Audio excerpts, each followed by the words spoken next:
बीरबल को पाद मारने की सज़ा। हिंदी कहानी दोस्तों। एक दिन राजा अकबर की सभा लग रही थी।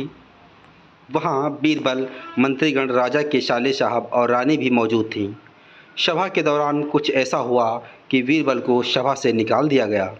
केवल भरी सभा में पाद दिया था। राजा और उनकी पत्नी और साले साहब ने इतना भड़काया कि राजा को अपने उदास मन से बीरबल को सभा छोड़ने का आदेश देना पड़ा। बीरबल को अब महल से निकाल दिया गया था तो उसने अपनी जगह पर खेती करने की सोची। ठंड का मौसम था तो बीरबल ने गेहूं की खेती की।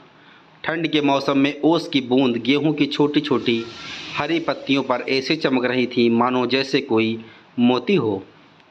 राजा अकबर सुबह अपने घोड़े से वहां से गुजर रहे थे कि उन्हें बीरबल दिखाई दिया।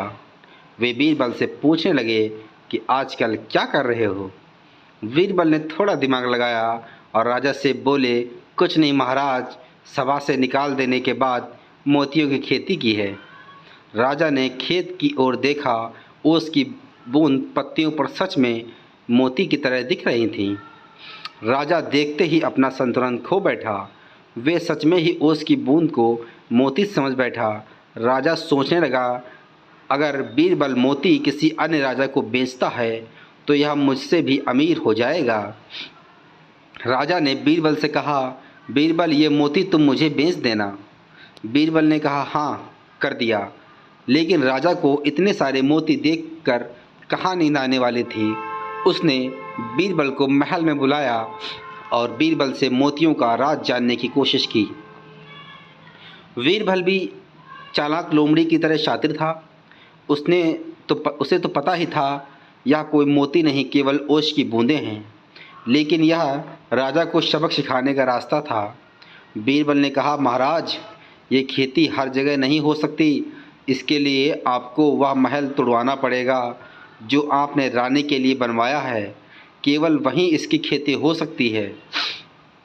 राजा ने सोचा कि इतने सारे मोतियों में तो रानी के लिए बाद में 10 महल बनवा दूंगा।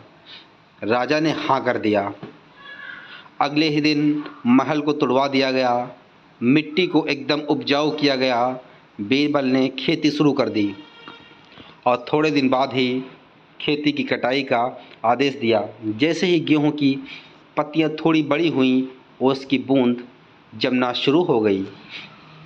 राजा अकबर अत्यधिक प्रसन्न हो गया। जब कटाई के लिए बीरबल को बुलाया गया तो वहाँ पूरा गांव ही मौजूद था। बीरबल राजा से कहते हैं, महाराज, अब आप एक मोती तोड़ सकते हैं। जैसे ही अकबर एक मोती तोड़ने के लिए हाथ आगे बढ़ाते हैं, बीरबल उन्हें रोक देते हैं और कहते हैं, महाराज क्षमा करें, किंतु आप ये मोती तभी तोड़ सकते हैं अगर आपने आज तक पाद न मारा हो, वरना ये मोती पानी की बूंद बन जाएगा। राजा हैरान हो गए और अपना हाथ पीछे कर लिया। बीरबल ने वहाँ मौजूद सभी मंत्रीगण, रानी, राजा के साले साहब और पूरे गांव को मोती तोड़ने के लिए कहा, किंतु शर्त यही थी, केवल वही मोती तोड़ सकता है जिसने आज तक पाद ना मारा हो, वरना मोती पानी की बूंद बन जाएगा।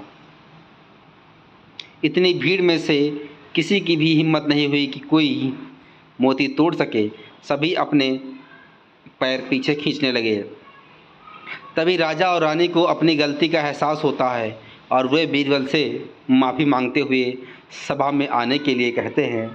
दोस्तों, इस कहानी से हमें ये सीखने को मिलता है, इंसान अपने जीवन के सार्वभौमिक सत्य, यूनिवर्सल ट्रुथ से दूर नहीं भाग सकता। दोस्तों, ये हमारी कहानी अच्छी लगी हो तो आप लोग हमारे इस चैनल को ज़रूर सब्सक्राइब कीजिएगा और हमारे वीडियो को ज़रूर लाइक कीजिएगा।